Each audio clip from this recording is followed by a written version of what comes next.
Curtis "Cocky" Warren. Liverpool's infamous drug lord, Curtis "Cocky" Warren, has finally been released from prison. Did you know this guy smuggled so much cocaine and heroin into the UK that people literally called him Britain's Pablo Escobar? Yep, and he was even estimated to be worth £200 million at one point. But that's not the case for him anymore. Even though Warren's been released, his freedom will be very restricted. In this video on the Wanted Fugitive channel, we're going to look at all of Curtis's crimes and what happens now that he's out. Curtis "Cocky" Warren won't be so cocky anymore. After 14 years, Curtis Warren is finally out of prison. But he's never going to have the same freedom as he did before. Strict measures have been taken by the police, so Curtis won't be able to go back to his old ways. It's been reported that the 59-year-old won't be able to use WhatsApp or Facebook Messenger. He also can't use any device that doesn't keep a track of internet use. And when it comes to money, Warren can't handle a penny more than £1,000 at a time, or use any cryptocurrency whatsoever.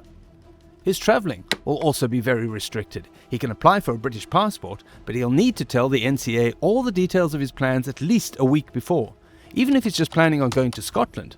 Not only that, but Warren will also have to give a day's notice if he wants to sit in his friend's vehicle.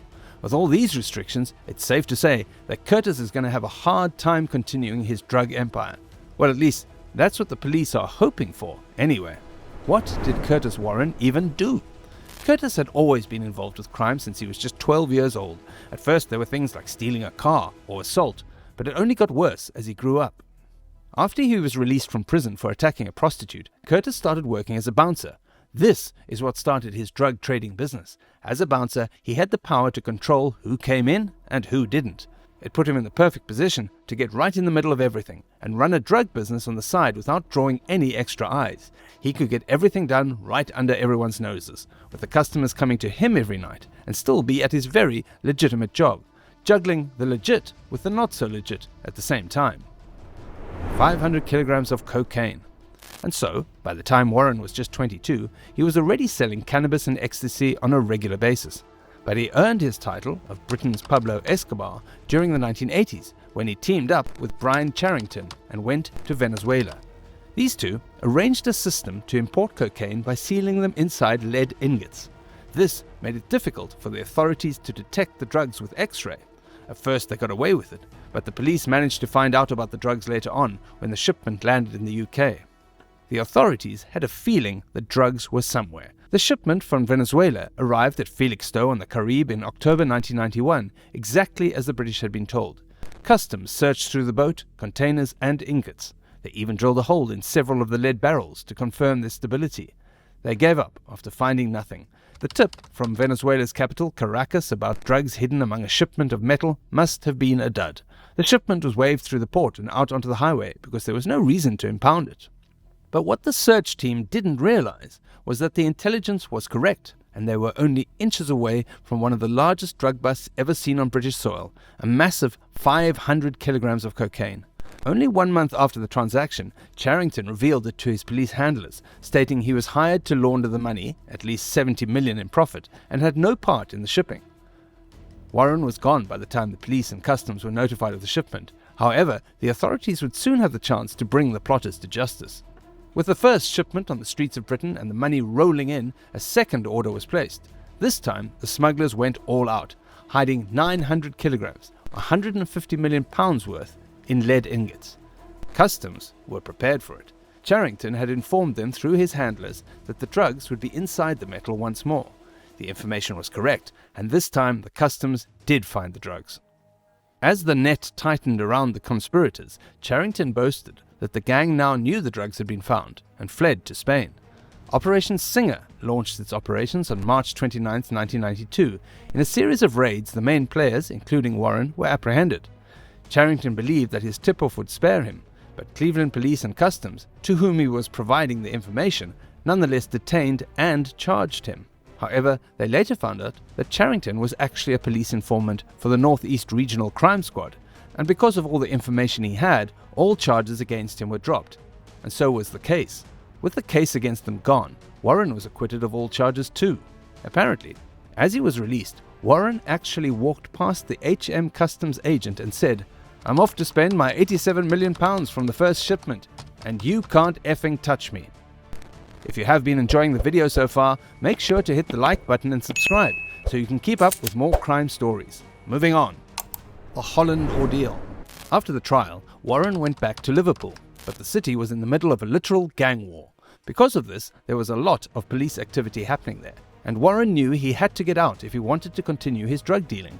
That's why he left the UK and relocated to a small village in Holland. Here, he started sending drugs to Bulgaria, where he'd bought a share of a winery.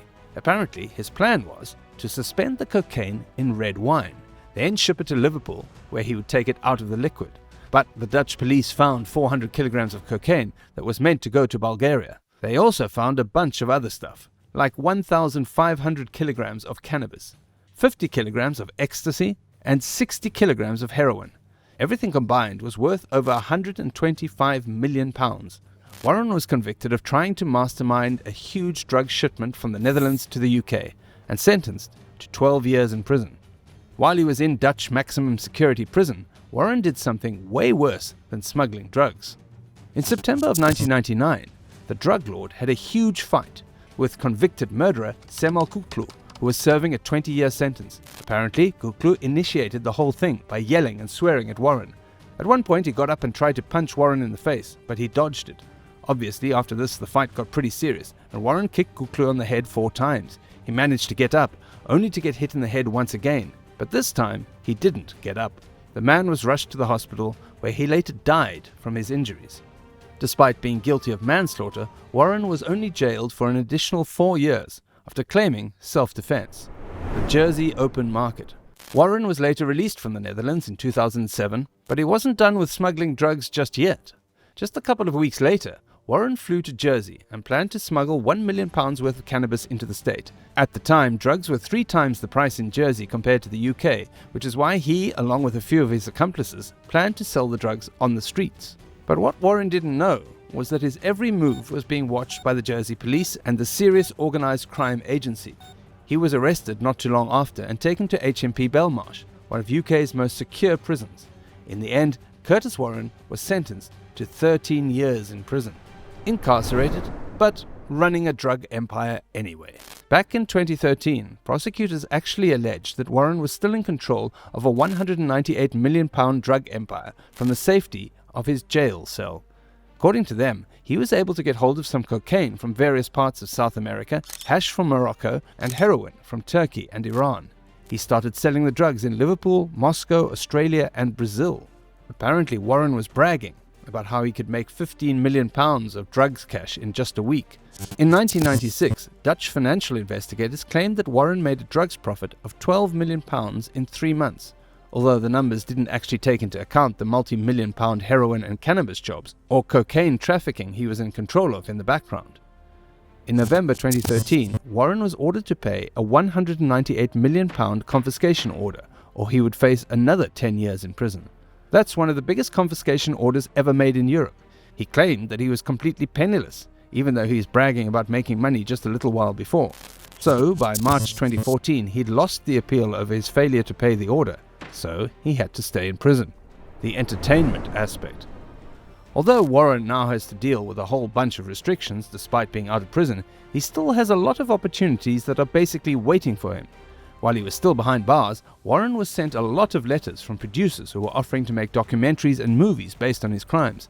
The offer is too good not to take, considering the rise of Netflix crime documentaries like Jeffrey Dahmer's. There's a huge demand for true crime shows, so his release is basically a blessing for all those production companies. Plus, there's really no way Warren can get back into the drug game anymore. It would be a pretty dumb move considering all the eyes that are on him now, so the idea of doing a documentary or movie would be his best bet, especially since he has nothing to lose now. However, he will be put into the spotlight, which isn't something Warren's used to. All this time he's been hiding in the shadows, far away from any media attention. Could the spotlight give his lucrative career a new life? We'll just have to wait and find out. That's all for this video. Do you think Curtis Warren will go back to his old ways and land back in jail? Or is this truly it for him? Let us know in the comments down below. Be sure to give this video a thumbs up and subscribe to our channel for more. Thanks for watching and stay safe.